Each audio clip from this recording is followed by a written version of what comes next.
So, ayan, kumain po ako dito sa aking paboritong kainan ng takoyaki. So, ang sarap po ng takoyaki dito at malalaki. At yung lasa talaga niya ay masarap. So, ito po ang famous takoyaki dito sa Japan. Ang Gindaku Takoyaki.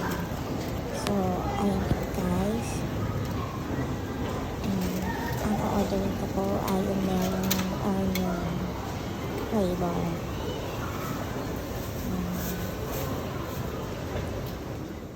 Marami po dito ang bumibili ng takoyaki dahil sobrang sarap po talaga. So, ayan. Order na po ako.